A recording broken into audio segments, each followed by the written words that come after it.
আপু, আপনি এত সুন্দর করে ইনভাইট করছেন, আসবো না? না এই তো আমি লাকি না আমি বস আমি কি বস থাকি না, আমার বড় ভাই ইফতি ভাই, আমার বড় ভাই অলওয়েজ, আমার বড় ভাই, সে কখনো আমাকে বসলি ট্রিট করে নাই, সে আমাকে ছোট বোনের মতোই ট্রিট করে। থ্যাংক ইউ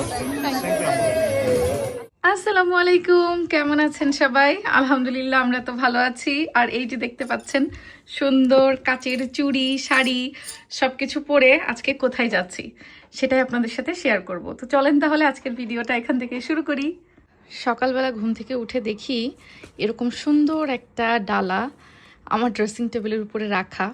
সেজার পাপা হচ্ছে সকালবেলা করে রিসিভ করছিল এই জিনিসটা, কেউ একজন এসে বাসায় দিয়ে গেছে আর বলছে নিশাত খুশবু আপু পাঠিয়েছে। আপুর সাথে আমার 2 দিন আগে কথা হয়েছিল। খুশবু আপু ফোন করে বলছিল যে বৃষ্টি লন্ডনে, এর মধ্যে আর দেখা হবে কিনা, তুমি আসবা কিনা। তো ওই দিনই আমি সারাদিন লন্ডনে ছিলাম। তো তারপরে উইকেন্ড, এই জন্য ছুটির দিনগুলোতে সাধারণত আমি বাসায় একটু কাজকর্ম থাকে, সংসারের গোছগাছ সব কিছু। তো আমি বললাম যে না আপু, উইকেন্ডে তো আর যাওয়া হবে না। তা আপু বললো আচ্ছা ঠিক আছে, দেখতেছি। তো তারপরে আপু বললো তোমার জন্য শাড়ি থেকে কিছু গিফটস পাঠাবো, শাড়িতে নারী এই প্রোগ্রামে তুমি যদি শাড়িটা পরে আসো খুব খুশি হব। তো তারপরে তো এই যে গিফটস সকালে উঠে পেয়ে গেলাম। তা এখন আমি তো শাড়ি পরতে পারি না, আর আসলে আমি শাড়িতে কমফোর্টেবলও না, কিন্তু আমার শাড়ি খুবই ভালো লাগে। বাট যেহেতু পরা হয় না, আমি দুর্বলতা আর কি আমার।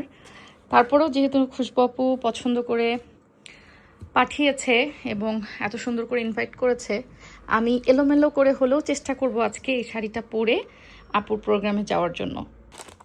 সাথে সুন্দর কাচের চুড়ি, মালা এগুলোও কিন্তু ছিল। তো মালাটা হয়তো আমার পরা হবে না, আমি হিজাব পরবো। সাথে হচ্ছে চুড়িটা সুন্দর অনেক, একদম লাল কালারের একটা রেশমি চুড়ি। আচ্ছা, আমি না এখন শাড়ি পরার আগ দিয়ে খুব একটা ঝামেলায় পড়ে গেছি।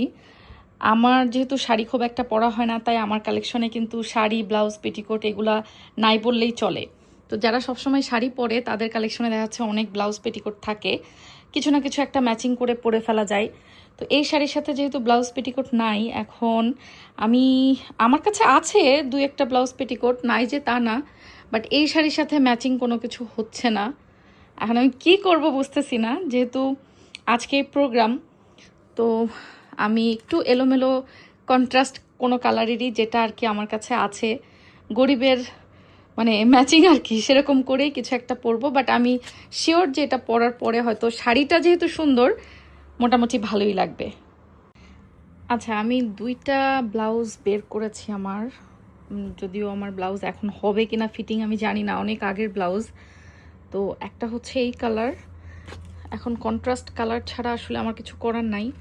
তো যেহেতু এখানে একটু গ্রিন গ্রিন আছে, তো এইটা ভালো লাগবে নাকি এইটা ভালো লাগবে আমি বুঝতেছি না। এটাও গ্রিন বাট একটু ডার্ক, আর এটা একটু লাইট। কোনটা ভালো হবে, কি একটা মুশকিল ডিসিশনে পড়ে গেলাম, বলেন তো কোনটা ভালো হবে? মনে হয় এইটা, তাই না? অবশেষে আমি প্ল্যান চেঞ্জ করে, যেহেতু চুড়িটা লাল ছিল, তাই লাল বা খয়েরি কালারের একটা ব্লাউজ খুঁজে বের করছি, সাথে খয়েরি কালারের হচ্ছে হিজাব দিয়ে পরছি, গ্রিন চেঞ্জ করে ফেলছি। কেমন লাগছে বলেন? আর আমি তো মেকআপ করি না, জাস্ট একটা লাল টুকটুকে লিপস্টিক দিয়ে, মানে মনে হচ্ছে যে একেবারে বাংলাদেশি কোনো প্রোগ্রামে যাচ্ছি। তো চলেন তাহলে আমরা আজকে নিশাত খুশবু আপুর শাড়িতে নারী প্রোগ্রামে ঘুরে আসি। আমি নিশ্চিত ওখানে সবাই শাড়ি পরেই আসছে, আমি অত সুন্দর করে শাড়ি পরতে পারি না, বাট তারপরেও খুশবু আপু যেহেতু শাড়ি পাঠাইছে, আমি আসলে আপুকে খুশি করার জন্য, আপুর সম্মান রক্ষার্থেই কোনো রকম শাড়িটা পরেছি আর কি। বাট আমার অনেক হ্যাপি লাগতেছে, মানে অনেকদিন পরে আমি নিজের শাড়ি পরলাম, কিন্তু পরতে পারি না, কি করব।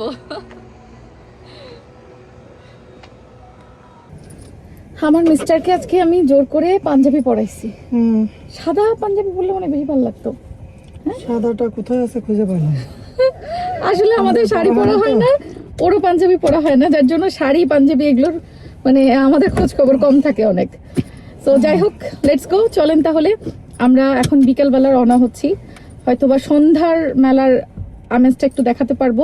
শুরু হয়েছে মেলা সকাল থেকেই, আর মেলাটা হলো টিএনটি কনসালটেন্সি লন্ডনের ইফতি ভাইয়া সিইও, ওনার যে রেস্টুরেন্টটা আছে আয়রা রেস্টুরেন্ট রমফোর্ডে, সেই আয়রা রেস্টুরেন্টে আমরা এখন যাচ্ছি।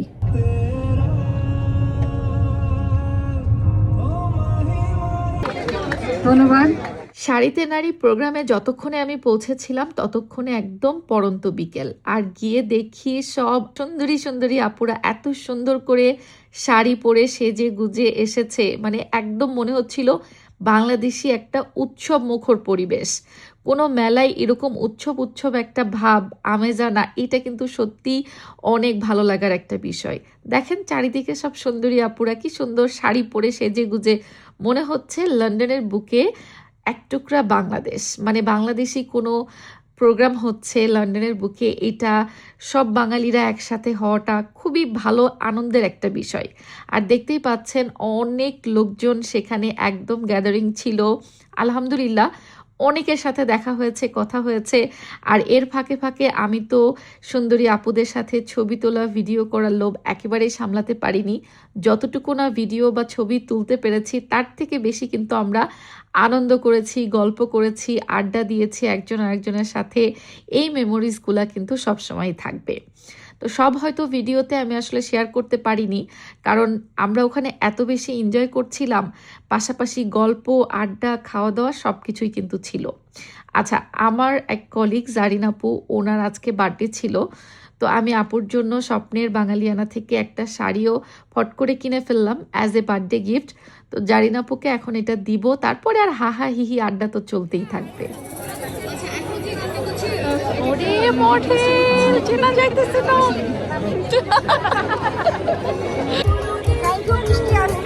আরে না আপু, আপনি এত সুন্দর করে ইনভাইট করছেন, আসবো না? না এই তো এরকম যাদের আমি লাকি না, আমি বস আমি কি বস থাকি না, আমার বড় ভাই ইসি ভাই, আমার বড় ভাই অলওয়েজ, আমার বড় ভাই, সে কখনো আমাকে বসলি ট্রিট করে নাই, সে আমাকে ছোট বোনের মতোই ট্রিট করে। থ্যাংক ইউ আপুর সাথে অনেকদিন পর দেখা হয়েছে। আসলে আপুর সাথে আমার পরিচয় সে অনেক আগে, একদম শুরুতে, বাট কি ব্যস্ততা আমাদের লাইফে বেড়ে গেছে, দেখেন যে দেখা সাক্ষাৎ হয় আমরা না। তো লাইফ বিজি থাকি, চাইলেও অনেক সময় আমরা পারি না সবাইকে।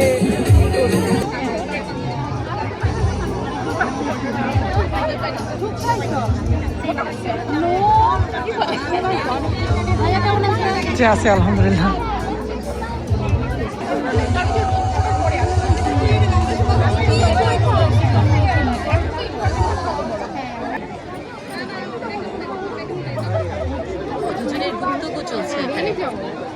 হ্যাঁ, গুপ্তগু, আপুর সাথে আমার অনেক গুপ্তগু হয়, ঠিক আছে, গোপন কথা। খুশবু আপুকে অনেক ধন্যবাদ এত সুন্দর একটা প্রোগ্রাম অর্গানাইজ করার জন্য, পাশাপাশি আয়রা, টিএনটি কনসালটেন্সি এবং অন্যান্য যারা ছিল আয়োজক, সবাইকে অসংখ্য ধন্যবাদ। প্রোগ্রামটাতে সত্যি সবাই অনেক এনজয় করেছি। আর এখানে আয়রা রেস্টুরেন্ট থেকে ফুড ছিল, বিভিন্ন ধরনের মজার সব দেশীয় ফুড। তো প্রোগ্রামে ঘুরছিলাম, ফিরছিলাম, অনেক এনজয় করছিলাম, পাশাপাশি কিন্তু ফুডও সবাই অনেক এনজয় করছিল। তো আমি এখানে কিছু মজার ভাজা পোড়াফগুলো নিয়ে আসছি, এগুলো খাচ্ছিলাম। সবগুলো ফুড অনেক বেশি মজা ছিল। তুমি নাকি ডায়েটে? এই মজার খাবার খেলে ডায়েটে মনে থাকে না।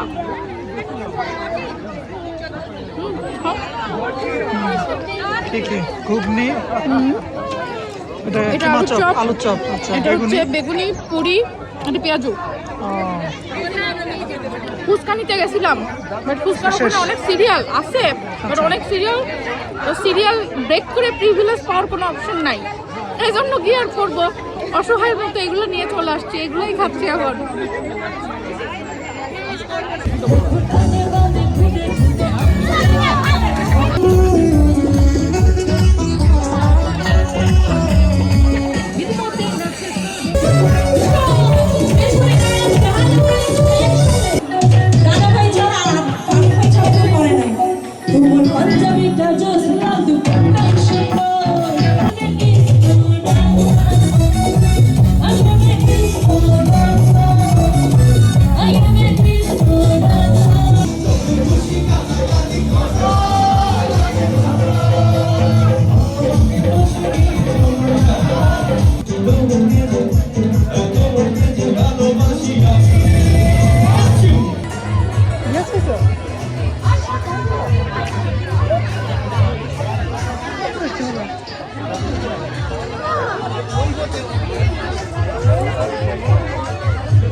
নারী এবং শাড়ি জিনিসটা আমার কাছে খুব ভালো লাগলো। ফ্যাশন শোটা আমি অনেক এনজয় করেছি। আর এখানে আসলে আমি এসেছি একেবারেই আমার ভাই, ও আমাকে বললো যে আসতে, আমার অন্য একটা কারণ আছে, কিন্তু মেইনলি হচ্ছে এখানে আসার নিশিতের সাথে দেখা হবে। ও আচ্ছা, কেন আছো ভাই, ভালো আছো না? ঠিক আছে, এটা নিশিতার শো, তো আমরা সবাই নিশিতার গান শুনবো এখন। নিশিতের জন্য জোরে হাত তালি হয়ে যাবে।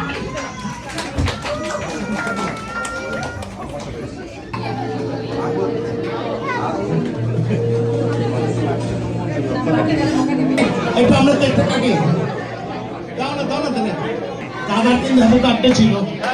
বার্থডে টু ইউ দাদা।